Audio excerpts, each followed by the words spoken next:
Buenas. Ya esta es la tercera vez que lo intento. Uno u otro motivo para que esto no resulte, pero no importa.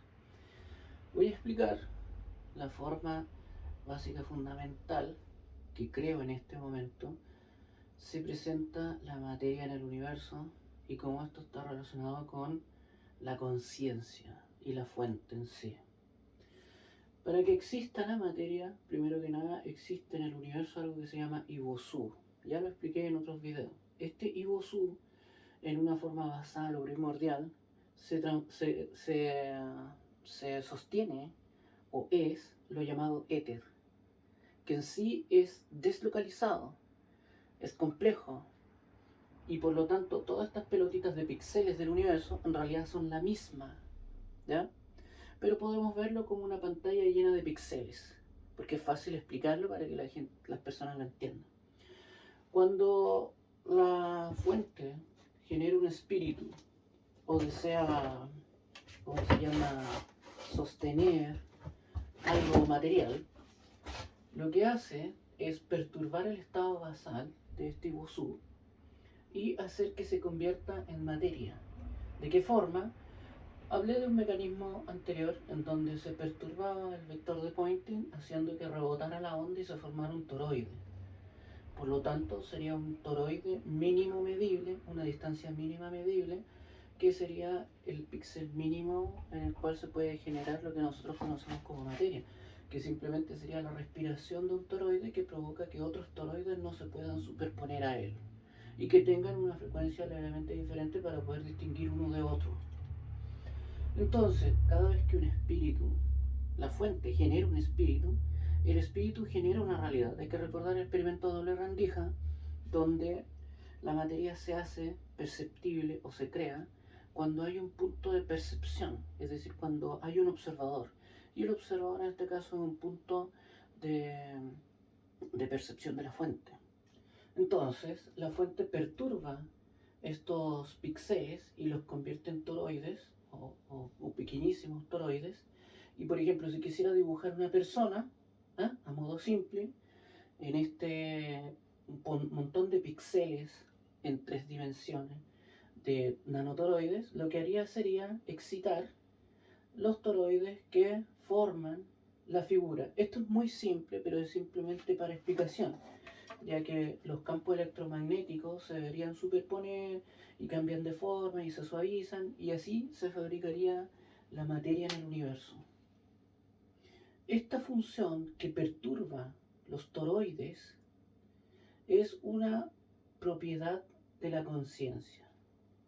Hasta este momento no se había hablado de conciencia, ya que sería una función compleja de excitación del éter, que vendrían a ser los Ibosu en estado basal primordial, para crear toroides que sostendrían la dimensión y tiempo en la cual se está manifestando o escenificando este objeto que la fuente en sí, creando un ego, desearía. Por eso yo siempre hablo de inconsciente significador. ¿Por qué? Porque tú no estás completamente pendiente de todos los nanotoroides que se prenden o se apagan como partículas para existir. Por eso existe un inconsciente y consciente, que se podría decir el inconsciente significador y el consciente.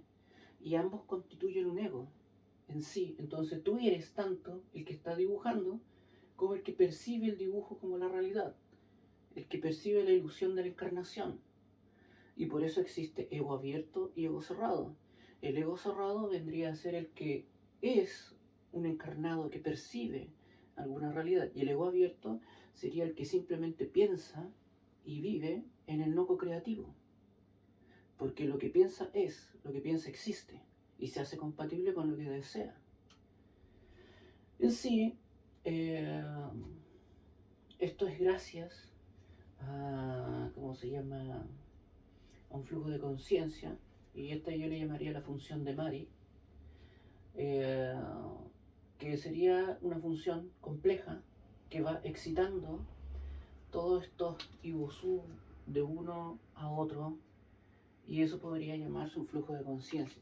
Este era un gran problema que yo tenía respecto de la gravedad, Porque si tú excitas un montón de Iwosú, existiría materia. Pero la materia generaría gravedad. Parece que es al revés. Parece que existiese una fuerza como una presión de flujo o presión misma de lo que vendría a ser el estado basal primordial hacia un estado excitado que tendría menor energía de cierta forma. Entonces empujaría todo el resto del universo o todo el resto de los Iwosú a esos que contienen materia, los intentaría, ¿cómo se podría decir? Empujar como un flujo.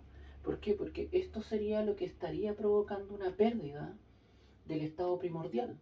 Entonces la red de Iwosú intentaría rellenar esa falta del estado primordial, empujando el objeto para comprimirlo y volverlo a convertir en éter. Y quizás eso sería el efecto de hoyo negro que nosotros conocemos en algún u otro momento, pero en sí sería un flujo de conciencia. Y esto es lo más importante porque desembaraza mi mente, por fin, de lo que vendría a ser la teoría de la gravedad y la convierte en un flujo. Y ahora todo concuerda. Toda la física que publiqué y toda la física de la que he hablado concuerda con esto y concuerda con los experimentos, máquinas que he diseñado. Y esto es algo sumamente importante porque si llegara a suceder que todo lo que he publicado está bien, serían conocimientos estelares. Y significaría por qué existe la fuente, la prueba científica de por qué existe la fuente. También significaría por qué la conciencia es la que modela la realidad. Porque existe la función de Mari, que es la función de flujo de conciencia que activa o modifica los estados de éter de los vivos. Así que intentando ampliar esto más tarde y hacerlo mucho más fácil, lo publico así por ahora. Gracias.